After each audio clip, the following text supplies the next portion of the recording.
नमस्कार दोस्तों, स्वागत है आपका अपने YouTube channel mix study with Kamlesh Panchal पर। दोस्तों, आज हम बात करेंगे पठन संबंधी विकार, यानी कि अधिगम निरोगता भी बोलते हैं इन्हें। तो पढ़ते टाइम किन किन विकारों का बच्चों को सामना करना पड़ता है, उसी के बारे में हम आज एक संक्षेप में चर्चा करेंगे। और इधर आपने देख रहे होंगे 1+1 लिख रखा है मैंने। इसका मतलब क्या होता है 1+1 का मतलब? 1+1 मतलब ये आने से कम एक या फिर 2 प्रश्न यहाँ से आते हैं। शिक्षक भर्ती परीक्षा की जो भी तैयारी कर रहा है, चाहे वो रीट की कर रहा हो, सेकंड ग्रेड की कर रहा हो, फर्स्ट ग्रेड कर रहा हो, चाहे third grade level 1 mains, level 2 किसी भी लेवल की तैयारी कर रहा हो। इसके अलावा राजस्थान, MP, आप गुजरात, हरियाणा वाले किसी भी टेट की तैयारी कर रहे हो, उसके लिए ये टॉपिक काफ़ी महत्वपूर्ण है। तो दोस्तों चलिए शुरू करते हैं। पठन संबंधी विकार कौन कौन से होते हैं? तो जैसे कि पहला है जैसे डिस्लेक्सिया। डिस्लेक्सिया में क्या होता है दोस्तों कि ये एक पठन संबंधी विकार है। पठन संबंधी विकार का मतलब ये है कि बच्चा पढ़ने में कठिनाई का महसूस करता है। तो अगर शॉर्ट में लिखने तो ये एक तरह से कौन सा विकार है? पठन संबंधी विकार, यानी कि बच्चा नॉलेज होता है उसमें लेकिन वो पढ़ नहीं पाता है, तो उसे क्या बोलेंगे हम? पठन संबंधी विकार। और तो हम मनोवैज्ञानिक भाषा में क्या कहेंगे उनको? डिस्लेक्सिया। अगला है अपना डिस्ग्राफिया। जैसा कि आपको ये वर्ड दिखाई दे रहा होगा, ग्राफ। ग्राफ का मतलब हम वो प्रेजेंट करने में कठिनाई का महसूस करता है, यानी कि ग्राफ यानी लिखने में। डिस्ग्राफिया का अर्थ होता है लेखन में कठिनाई का अनुभव करना।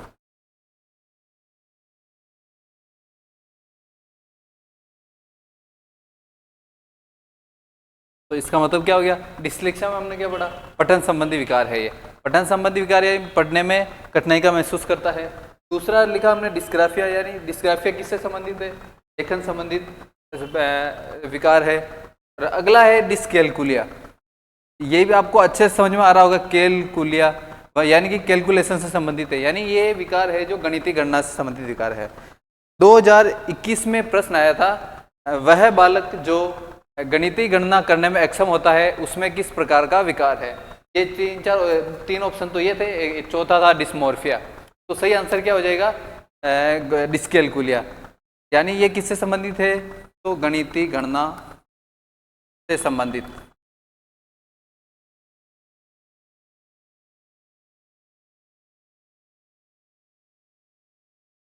गणितीय गणना से संबंधित कौन सा विकार हो गया? डिस्कैलकुलिया। जोड़, बाकी गुणा भाग कुछ भी नहीं कर पाना, वो सारे किसके अंदर आएंगे? गणितीय गणना से संबंधित डिस्कैलकुलिया के अंदर। आगे हम इसी क्रम में अगर अब आगे बात करते हैं हम, तो तीसरा है, चौथा है डिस्प्रेक्सिया। डिस्प्रेक्सिया यानी कि गामक कौशल विकार है एक तरह से। कैसा विकार है? इसमें अंगों का संचालन सही तरीके से नहीं कर पाता है। गामक कौशल विकार यानी अपने हाथों के अंगों का संचालन सही प्रकार से नहीं कर पाता, यानी जैसे लिख नहीं पाता सही से, मतलब हाथ काम नहीं कर पाते हैं या फिर बोल नहीं पाता है कुछ, इस तरह से डिस्प्रेक्सिया कहलाता है। डिस्मोर्फिया यानी कोई सी चीज को लेकर उन्हें भ्रम हो जाता है। क्या हो जाता है? भ्रम संबंधी विकार। डिस्मोर्फिया किसे कहते हैं? भ्रम संबंधी विकार, यानी वो अंगों से संबंधित भी हो सकता है या फिर किसी वस्तु विशेष या स्थान विशेष से हो सकता है, या फिर भूलने की बीमारी हो सकती है। वो किस में होगा? भ्रम संबंधी, वो डिस्मोर्फिया के अंदर। अगला है प्रोजेरिया। प्रोजेरिया यानी युवावस्था में वृद्धावस्था के लक्षण दिखाई देना। युवावस्था में वृद्धावस्था के लक्षण का दिखाई देना, यानी कि कम उम्र में भी वो ऐसा लगता है जैसे वो काफ़ी ज़्यादा उम्र का हो। जैसे अगर 20-22 साल का लड़का है, वो लगता है जैसे 30-35 साल का है, तो वो किस में आएगी? प्रोजेरिया के अंदर। नेक्स्ट है, अगर बात करें तो एनोरेक्सिया नर्वोसा। ये आजकल सर्वाधिक पाया जाता है कि ये बात करें तो ये विशेष रूप से किशोरियों में पाया जाता है जिनकी उम्र 15 से 21-22 साल की होती है।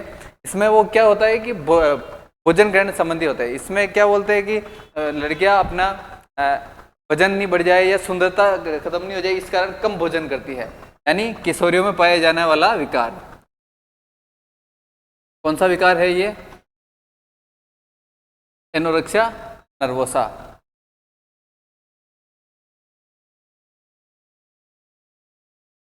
पाया जाने वाला